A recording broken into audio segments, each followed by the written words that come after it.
ఎంజీఆర్కు జై. ఏ మనసా, last month మన products order delivery పెట్టారా మరి? డెలివరీ చేశాం సార్, ఇదిగోండి రిసిప్ట్స్. పెట్టేశారా? లాస్ట్ మంత్ మనం పంపిన అన్ని చీరల లిస్టు ఉంది. అంతేకాకుండా బిల్స్ కూడా అందులోనే ఉన్నాయి. కావాలంటే మీరు చెక్ చేసుకోండి. Very good, very very good. Okay sir. నమస్కారం నమస్కారం నమస్కారం. ఈ వేరునారు వల్ల మన కంపెనీ స్థాయిలో ఉంది. వాస్తవం అంతే కదా. అమ్మ నమస్తే. నమస్కారం. ఏంటి అలా చూస్తున్నావు? నమస్కారం సార్. నమస్తే మేడం. ఇది మన కేసే. ఎందుకు? అరే కకృతి పడకరా, తీసుకెళ్దాం లేరా సాయంత్రం.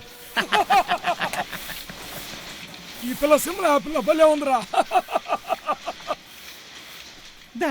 నమస్కారం అమ్మ. రే కోటి, దీనికి రిటైర్డ్ అయ్యే వయసు కూడా దాటేసింది. ఈ ముసలి ఇంకా ఇక్కడే పనిచేస్తుందా? రిటైర్మెంట్ ఇచ్చి పంపించేయచ్చు కదా. మామా 15 సంవత్సరాలు వెనక్కి ఒకసారి. ప్రతిరోజు ఎంగిల్ తిండి తిని బోరు కొట్టింది. ఒక్కరోజైనా ఫ్రెష్ సరుకు తినాలి.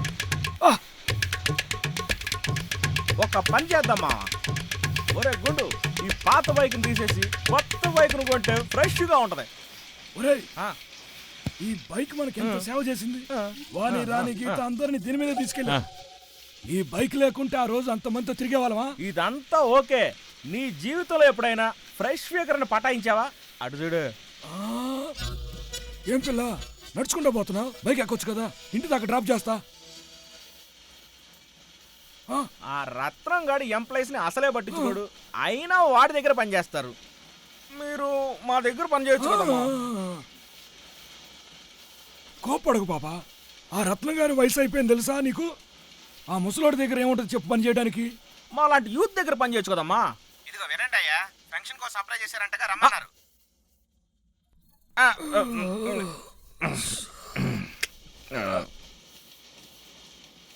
నవ్వుతుందిరా మామా. మన ఇజ్జత్ మొత్తం పోయింది. మనం అప్లికేషన్ పెట్టకుండా ఉండాల్సింది. చాలా పెద్ద తప్పు చేశాం మామా. మన కకృత కొంప ముంచింది. ఇదంతా ఇప్పుడు అనుకుని ప్రయోజనమే లేదు. పదా పోదాం. నవ్వుతుంది మమ్మల్ని. రావయ్యా, చూసినాడు పడిపోతావు. అసలు బార్ షాప్ దగ్గర వెయిట్ చేసేవాడికి తెలుస్తుంది మందు విలువ ఏంటో. చూసేవాడికి ఏం తెలుస్తుంది మందు విలువ? అబ్బచ్చా, ఈ గుండుగాడు వస్తానని ఎంతవరకు రాలేదు. నా ఫీలింగ్స్ ఎవరు అర్థం చేసుకుంటారు? ఒరేయ్ ఎక్కడున్నావురా? రారా రాయ్ గుండుగా, రారా స్వామి. వచ్చాడు. ఇంగ్లీషా, తెలుగా, మలయాళమా, చైనీసా? ఏదో చెప్పు మామా. నువ్వు చెప్పిన భాషలన్నీ దీనిలో ఉన్నాయిరా. అవునా? అయ్యా జాలి. అరే ఎదవల్లారా, మీరు మారరా? ఎన్ని సంవత్సరాలు ఈ సీడీలు చూస్తూ ఉంటారు. చూసి మోర్చతో పోతారా? సీడీ దొరికింది కదా. అమ్మా, ఎన్ని రోజులు చూస్తున్నావురా? మామా డైరెక్ట్ గా చూస్తే బొమ్మలు కనపడతాయా? మామా, సీడీలో పెట్టి చూడాలి. డైరెక్ట్ గా చూస్తే కనపడు. చూద్దాం. బాగుంటుంది. ఓయ్, బయట నిలబడి ఎవరికి లైన్ వేస్తున్నావు? నువ్వు లోపలికి పోరా. నువ్వు పోదరా. నువ్వు పోవే, పళ్ళు రాలు కొడతాను. మామా, ఎప్పటి నుంచి ఒకటి అడగాలనుకుంటున్నా. ఏంటి? నీ భార్య ఫెరన్ లోన్ పూసిన బరిలా ఉంటది. ఆమెను ఎలా పెళ్లి చేసుకున్నావు? నేను దీని ఫోటోనే చూడలేదు మామా. డైరెక్ట్ గా చూసే అవకాశం కూడా రాలేదు. అమాయకుడు చేసి అన్యాయం చేశారా. అదే కదా నా డౌట్, మీ ఇద్దరికి ఎలా జోడి కుదిరింది అని. అదొక విచిత్రమైన సంఘటన మామా. అమ్మాయిని చూద్దామని ఊరికి సైకిల్ వేసుకుని వెళ్ళాను మామా. ఒక ముసలోడు ఊలి పొలిమేరలో ఒక ఫోటో చూపించాడు. ఆ ఫోటోని దగ్గరగా చూసి చిచి ఈ బర్రె ఎవరో అని అడిగా. అప్పుడు ఆ ముసలోడు, నువ్వు ఎవరినైతే చూడటానికి వెళ్తున్నావో ఆమె తండ్రి నేనే అని చెప్పాడు.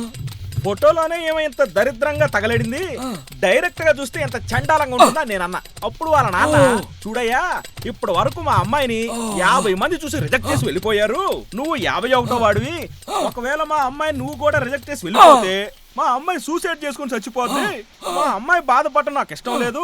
నచ్చకపోతే ఈ ఊరు నుండి వెళ్ళిపోవయ్యా, నచ్చితే మా ఊరికి రా అని బతిలాడాడు.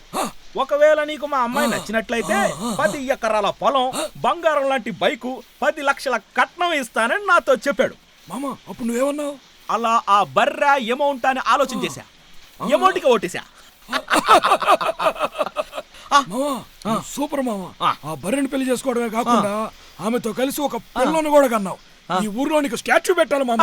దానికి ఓ స్టోరీ ఉంది మామ. నా ఫస్ట్ నైట్ ఫుల్ గా తాగి లోపలికి వెళ్తే ఆ ఫస్ట్ నైట్ తర్వాత చెప్తూ గానీ ముందు ఈ సినిమా చూద్దాం పద.